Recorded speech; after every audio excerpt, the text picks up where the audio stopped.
మీరు ఒకటి గమనించారా? లాక్డౌన్ పీరియడ్లో చాలా హాస్పిటల్స్ మూతపడ్డాయి. అలాగే చాలామంది క్లినిక్స్ కూడా క్లోజ్ చేసుకున్నారు. అయినప్పటికీ కూడా బాధితులు ఏమంత టెన్షన్ పడలేదు, ఆ సమస్యల గురించి అంత సఫర్ అవ్వలేదు. దీనికి కారణం ఏమిటి? మనకు ఒకటే అర్థమవుతుంది. చాలామంది వ్యాధితో కాకుండా వ్యాధి భ్రాంతితోటి భయపడుతూ ఉంటారు. అనవసరమైన ఆందోళనకి ఇది మెయిన్ కాజ్. దీంతో ఆ సమస్య నిజంగా పెరిగిపోతూ ఉంటుంది. ఈ నేపథ్యంలో ఈ వ్యాధి భ్రాంతుల నుంచి ఎలా బయటపడాలి, అసలు ఆయుర్వేదం దీన్ని ఎలా చూస్తుంది, ఇది ఈ వీడియోలో మనం తెలుసుకుందాం. మిత్రులారా నమస్కారం, నేను మీ డాక్టర్ చిరుమామిళ్ళ మురళీ మనోహర్. ఈ వీడియోలో చాలా ఇంట్రెస్టింగ్ విషయం మనం తెలుసుకోబోతున్నాం. డిసీజ్ ఫియర్, ఒక వ్యాధి భ్రాంతి. నిజానికి ఈ వ్యాధి భ్రాంతి నిజమైన వ్యాధి కంటే ఎక్కువగా ఇబ్బంది పెడుతూ ఉంటుంది. దీంతో ఆందోళనకి ఇక అది ఒక చరివిత్త చరణం లాగా, ఒక విషయస్ సైకిల్ లాగా మారిపోతుంది. క్వాలిటీ ఆఫ్ లైఫ్ని తీసేస్తుంది. ఈ నేపథ్యంలో ఈ వ్యాధుల భ్రాంతుల నుంచి ఎలా బయటపడాలి అనేదే మనం తెలుసుకోబోతున్నాం. ఈ వ్యాధి భ్రాంతిని వైద్య పరిభాషలో హైపోకాండ్రియా అంటారు. అంటే తీవ్రమైన ఒక పరిష్కారం లేని ఒక అనారోగ్యం ఉంది అని నిరంతరం కూడా భయపడుతూ ఉండటం. దీంతో ఇక క్వాలిటీ ఆఫ్ లైఫ్ ఉండదు. ఈ పరిస్థితి వల్ల కలిగేటువంటి లక్షణాలు, కారణాలు, అలాగే అందుబాటులో ఉన్నటువంటి ఆయుర్వేద వైద్యం, ట్రీట్మెంట్స్, అలాగే ఎప్పుడు సహాయం పొందాలి, ఈ మొత్తం సమాచారాన్ని ఈ వీడియోలో మనం తెలుసుకుందాం. ఈ విషయాల్ని విపులంగా మనం చూద్దాం. ప్రతి వాళ్ళు నిజానికి ఏదో ఒక టైంలో తీవ్రమైన అనారోగ్యం వస్తుంది అని ఆందోళన పడుతూ ఉంటారు. అది సహజం కూడా. ఆ ఫియర్ ఉంటేనే ఒక డిసీజ్ నుంచి బయటపడకుండా, ఆ డిసీజ్లో కూరుకుపోకుండా ఉంటాం. ఆ డిసీజ్ దాడి చేయకుండా ఉంటుంది. ఇది కొంతవరకు ఉండాలి, ఇది సహజం. కానీ అప్పుడప్పుడు కలిగేటటువంటి ఈ ఆందోళన రోజువారీ జీవితానికి ఆటంకం కలిగించే తీవ్రమైనటువంటి సమస్య కింద మారితే అప్పుడు అది మరింత తీవ్రమైన మానసిక అనారోగ్యానికి కారణమవుతుంది. ఇది ఒక మెంటల్ ఇల్ హెల్త్ని సూచిస్తుంది. ఈ నేపథ్యంలో అసలు హైపోకాండ్రియా అంటే వ్యాధి భ్రాంతి అంటే ఏమిటి, దీనిపైన ఓవర్ వ్యూ అనేది మీకు ఉండటం అవసరం. హైపోకాండ్రియా అంటే వ్యాధి భ్రాంతి లేదా అనారోగ్యానికి సంబంధించినటువంటి ఆందోళన పడేటువంటి ఒక రుగ్మత. ఇది కూడా ఒక డిసీజే. నిజానికి ఆశ్చర్యకరంగా ఇది చాలా సాధారణం. ఇక్కడ ఒక ముఖ్యమైన విషయం మీకు చెప్పాలి. డాక్టర్ల దగ్గరికి వెళ్ళేటటువంటి ప్రతి 10 మందిలో ఒకళ్ళకి ఈ రుగ్మత కొంత స్థాయిలో ఉంటుంది. ఇంకా స్పష్టంగా చెప్పాలంటే 4 3 రోగులకి వాళ్ళ శారీరక లక్షణాలను తీవ్రతరం చేసేటటువంటి భావోద్వేగ సమస్యలు ఉంటూ ఉంటాయి. అంటే ఒక సమస్య ఉందనుకోండి, అప్పుడు ఆ భావోద్వేగం వల్ల ఆ సమస్య బాగా యాంప్లిఫై అయిపోతూ ఉంటుంది. దీంతో ఆ సమస్యను తట్టుకోవడం కష్టం అవుతుంది. అంటే సహజమైనటువంటి ఆ ప్రొటెక్టివ్ మెకానిజం తగ్గిపోతుంది. కాబట్టి ఈ హైపోకాండ్రియా మనుషులకి ఉండకూడదు. దురదృష్టవశాత్తు చాలా కొద్ది మంది వైద్యులు మాత్రమే ఈ హైపోకాండ్రియాని తీవ్రంగా పరిగణిస్తారు. మిగతా వాళ్ళంతా కొట్టిపడేస్తూ ఉంటారు. అంటే నీ తల్లోనే ఉంది ఇదంతా అన్నట్టుగా పట్టించుకోరు. బాధితులకు సంబంధించినటువంటి ఆ కంప్లైంట్స్ చెబుతూనే ఉంటారు. వీళ్ళ దారిని వీళ్ళు పట్టించుకోకుండా యాంగ్జైటీ, న్యూరోసిస్ లాంటిదో డయాగ్నోస్ చేసి పంపించేస్తూ ఉంటారు. ఇంకా ట్రాజడీ ఏమిటంటే మానసిక వైద్యులు కూడా ఈ విషయంలో అంతగా మంచి ఫలితాలు సాధించలేకపోతున్నారు. దీంతో చాలామంది హైపోకాండ్రియా బాధితులు అనవసరంగా జీవితాంతం బాధపడుతున్నారు. ఇది చాలా ట్రాజిక్ విషయం. అయితే శుభవార్త ఏమిటంటే ఆయుర్వేదం దీన్ని వేరే డైమెన్షన్లో చూస్తుంది. అంటే మనసుకి ప్రాధాన్యత ఇస్తుంది. అంటే మైండ్ బాడీ మెడిసిన్ అంటారు. అందుకే ఘృతం వల్ల పాత్ర వల్ల ఘృతం, ఒకదాని వల్ల ఒకటి వేడెక్కుతాయి. కాబట్టి ఒకదాని వల్ల ఒకటి చల్లబడాలంటే రెండిటికి ట్రీట్మెంట్ జరగాలనేది ఆయుర్వేద సిద్ధాంతం. ఫిజికల్ డిసీజెస్ కూడా మెంటల్ ఇన్ఫ్లుయెన్స్ వల్ల ప్రభావితం అవుతూ ఉంటాయి. ఇది ఇక్కడ ఆయుర్వేదం చెప్పేది. కాబట్టి ఇలాగా కరెక్ట్ ఆయుర్వేదిక్ ట్రీట్మెంట్స్ పొందినటువంటి హైపోకాండ్రియా బాధితులకి మంచి ఫలితాలు కనిపిస్తున్నాయి.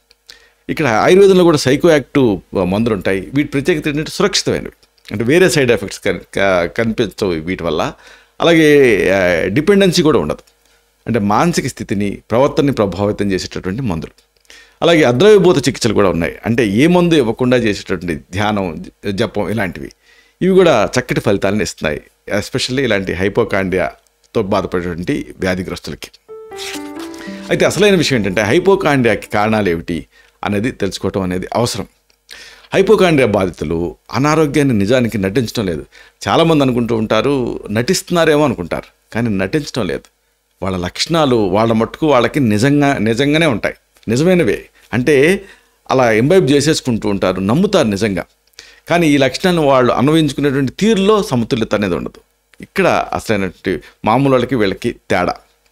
సాధారణ నొప్పులు, బాధలు కూడా హైపోకాండ్రియా బాధితుడికి తీవ్రమైన అనారోగ్యానికి సంకేతాల కింద కనిపిస్తూ ఉంటాయి. అంటే ఇంకేముంది, ఒక హార్ట్ అటాక్ రాబోతుంది అన్నంత స్థాయిలో వీళ్ళు టెన్షన్ పడిపోతూ ఉంటారు.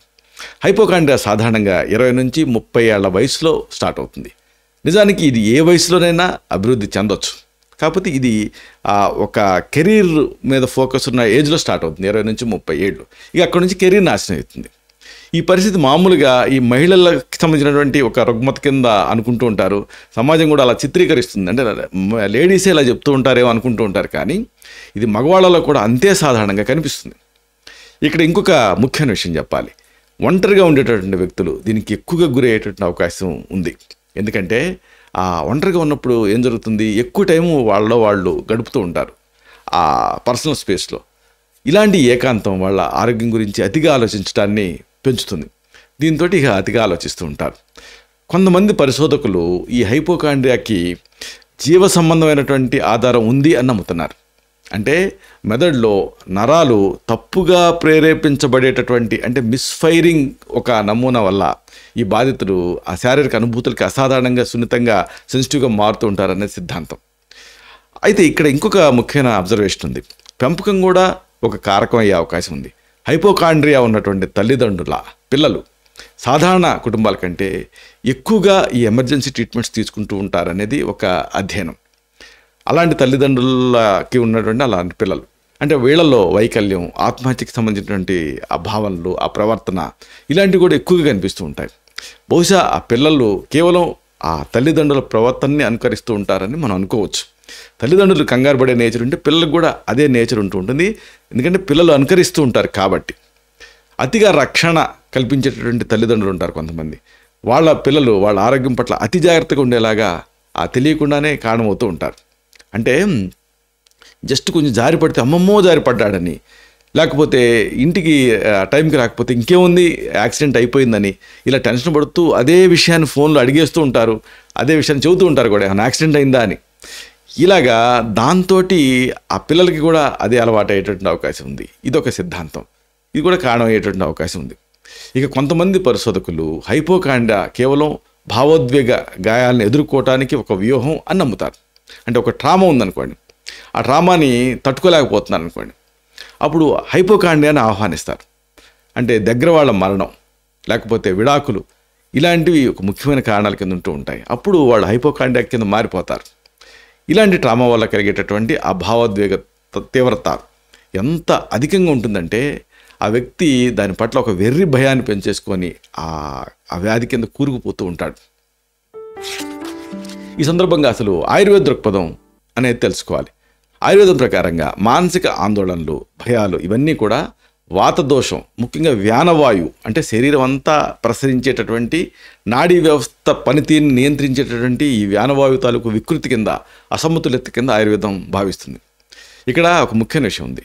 మనస్సు, అలాగే బుద్ధి అంటే జ్ఞానం, అలాగే ఆత్మ, వీటి మధ్య సమన్వయం లోపించినప్పుడు చిత్త విక్షేపం, చిత్తోద్వేగం అంటే మానసిక అస్థిరత, అలాగే భ్రమ అంటే తప్పుడు నమ్మకాలు, ఇలాంటి స్థితులు ఏర్పడుతూ ఉంటాయి ఆయుర్వేద సిద్ధాంతాన్ని బట్టి. హైపోకాండ్రియా లక్షణాలు ఈ కోవకి చెందుతాయి. మానసిక దృఢత్వం తగ్గటం, అలాగే ప్రతికూలమైనటువంటి ఆలోచనలు అంటే నెగిటివ్ థాట్స్, ఇవన్నీ కూడా దీంట్లో పెరిగిపోతూ ఉంటాయి. ఇది ఇంటర్న్ ఇలాంటి సమస్యలకి, హైపోకాండ్రియాకి దారితీస్తూ ఉంటుంది. అయితే సరైనటువంటి ఆహార నియమాలు పాటించకపోవటం, టైంకి తినకపోవటం, జీవనశైలిలో లోపాలు, మానసిక ఒత్తిళ్లు ఇలాంటివి ఈ దోషాన్ని మరింత పెంచుతాయి. మరి ఈ సందర్భంగా ఆయుర్వేద ట్రీట్మెంట్స్ ఏమిటి, జీవనశైలిలో మార్పులు ఏమిటి, ఇది తెలుసుకోవాలి. ఆయుర్వేదం మానసిక ఆరోగ్యాన్ని మెరుగుపరచుకోవడానికి సమగ్రమైనటువంటి విధానాన్ని అనుసరిస్తుంది. వీటిల్లో మొట్టమొదటి చెప్పుకోవాల్సింది మూలికల గురించి. ఈ మూలికల్లో ముందుగా చెప్పుకోవాల్సింది అశ్వగంధ వేరు గురించి. అశ్వగంధ వేరు పొడి, ఇది ఒత్తిడిని తగ్గిస్తుంది, నరాల వ్యవస్థని బలపరుస్తుంది. సాధారణంగా రోజుకి 3 నుంచి 6 గ్రాముల పొడిని పాలతో కానీ నీళ్ళతో కానీ తీసుకోవచ్చు. అలాగే రెండోది బ్రాహ్మి, ఇది జ్ఞాపక శక్తిని, ఏకాగ్రతని మెరుగుపరుస్తుంది, మనసుని ప్రశాంతపరుస్తుంది. దీన్ని పొడి రూపంలో 1 నుంచి 3 గ్రాముల మోతాదుగా లేదా రసంగా కూడా, ఫ్రెష్ జ్యూస్గా కూడా తీసుకోవచ్చు. అలాగే చెప్పుకోవాల్సింది శంఖపుష్పి పొడి గురించి. ఈ శంఖపుష్పి అనే శంఖంలాగా ఆకారంలో ఉండే పువ్వులది ఈ మొక్కని మొత్తాన్ని వాడతాం. మెదడు పనితీరుని మెరుగుపరుస్తుంది, ఆందోళన తగ్గిస్తుంది. రోజుకి 2 నుంచి 4 గ్రాముల పొడిని తీసుకోవచ్చు. అలాగే మరొకటి జటామాంసి వేరుపొడి. నిద్రలేమి, మానసిక ఆందోళన, ఒత్తిడి ఇలాంటివి తగ్గించడానికి ఇది సహాయపడుతుంది. దీన్ని రోజుకి 1 నుంచి 3 గ్రాముల మోతాదుగా తీసుకోవాల్సి ఉంటుంది. ఆ తర్వాత ఆయుర్వేద ఔషధాలు.